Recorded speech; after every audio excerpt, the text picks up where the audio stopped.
ഇല്ല, ഞാൻ സംസാരിക്കാം. ആ, എന്താണ് ഉണ്ടാവുക എന്നുള്ളത് ഇപ്പം എനിക്കറിയില്ല. എന്തായാലും ഞാൻ സംസാരിച്ചു നോക്കാം.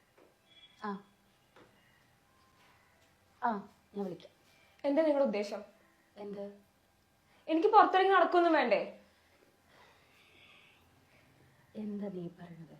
ഇയാളായിട്ട് നിങ്ങളുടെ ബന്ധം എന്താ? ഇത് എപ്പോ തുടങ്ങിയതാ? ആൾക്കാരൊക്കെ പറഞ്ഞു തുടങ്ങിയിട്ടുണ്ട്. മുന്നേ അതുണ്ടായിരുന്നില്ല, ഇപ്പൊ അതും കൂടി ആയിട്ടുണ്ട്. നീ ആദ്യം വന്ന കാലം നിൽക്കാതെ ഈ ബാഗൊക്കെ ഒന്ന് മാറ്റിയിട്ടിട്ട് ഇതിനൊരു തീരുമാനമായിട്ട് മതി നീ.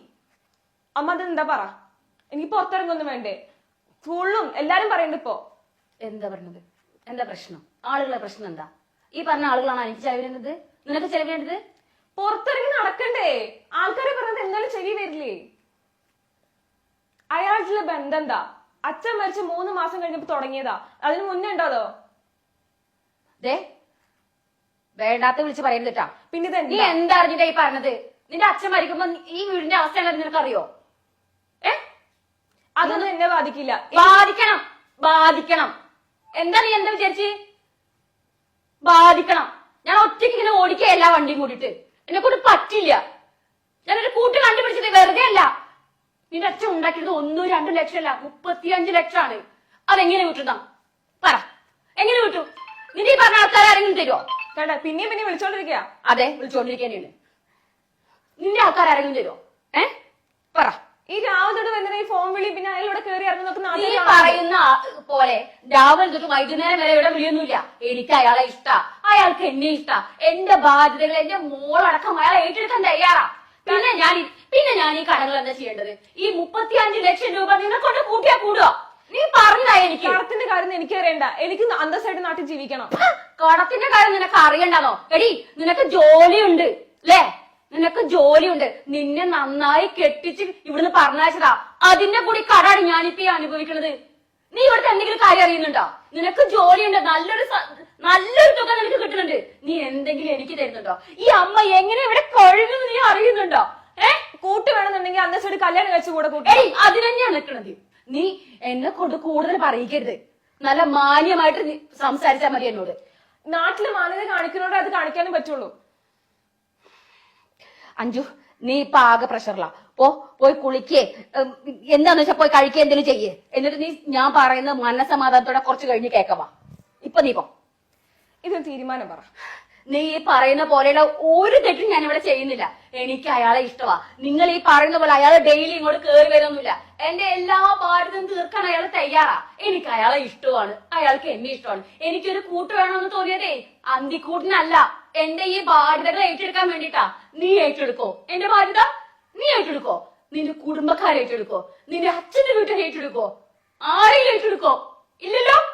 എല്ലാം ഞാൻ ഒറ്റയ്ക്ക് തീർക്കണം.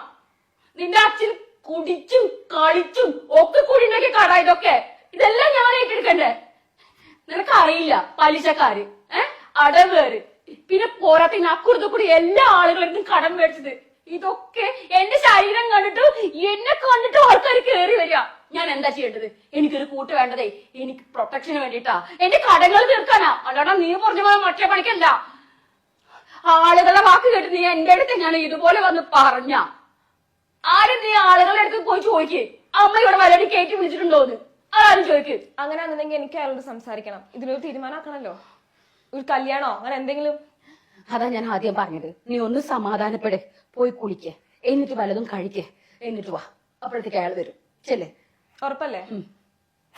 ശരി, ഞാനും കാത്തിരിക്കാം സംസാരിക്കാൻ വേണ്ടിട്ട്. ശരി ശരി. ഹലോ. അന്ന ചേട്ടാ, ഇന്ന് മോള് വന്നിട്ടുണ്ടായിരുന്നോ? ഇല്ല, അവനില്ല കൂടെ. അവൻ ബാംഗ്ലൂരല്ലേ. മോള് കോളേജിൽ നിന്ന് നേരെ ഇങ്ങോട്ട് പോകുന്നതാ. അത് അവളോട് ആരൊക്കെ എന്തൊക്കെയോ പറഞ്ഞിട്ടത്ര. മനോജേട്ടൻ അറിഞ്ഞ തന്നെ. ഞാൻ പൊട്ടിത്തെറിച്ചു പോയി അവളുടെ മുന്നിൽ.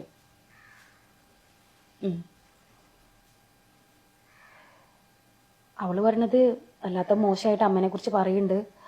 ഇങ്ങനെ പറ്റില്ല, ഈ വീട്ടിൽ ഇങ്ങനെ പറ്റില്ല, എനിക്ക് പറ്റില്ല, എൻ്റെ അമ്മ ഇങ്ങനെ നടക്കാൻ പറ്റില്ല, ഇതൊക്കെ അവള് പറഞ്ഞത്. അയാളെ കൂടെ താമസിക്കാനാണോ നിങ്ങൾ നിൽക്കണമെന്നൊക്കെ ചോദിക്കുന്നത്. ഞാൻ എന്താ പറയാ മനസ്സിലായി. പറഞ്ഞു.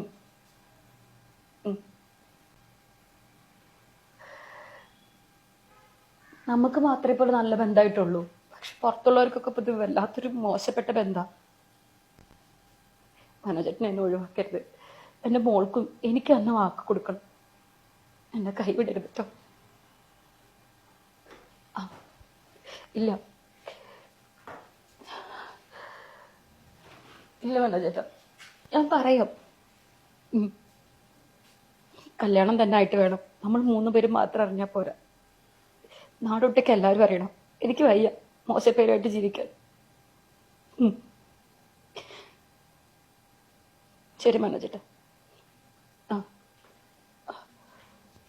ഞാൻ വിളിക്കാം. എന്തായി, വരുമോ? ഇങ്ങോട്ട് വരാന്ന് പറഞ്ഞിട്ടുണ്ട്. വന്നിട്ട് ഞാൻ പോകണല്ലോ. പിന്നൊരു കാര്യം, അച്ഛനൊന്നും വിളിക്കാൻ എനിക്ക് പറ്റില്ല.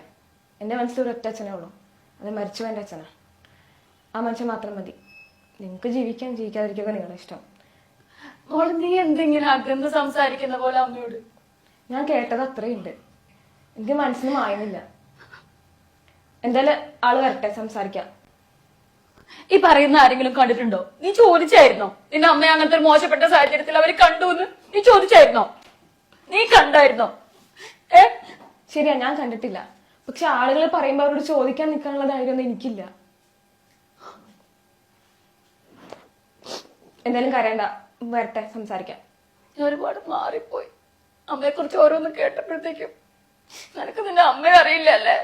ഇപ്പൊ എനിക്ക് എന്നെ മാത്രം ബോധിപ്പിച്ചാൽ പോരല്ലോ, വേറൊരു കുടുംബത്തിനും കൂടി ബോധിപ്പിക്കണ്ടേ? അതുകൊണ്ടാണ് ഞാൻ പറഞ്ഞത് സംസാരിക്കാന്ന്.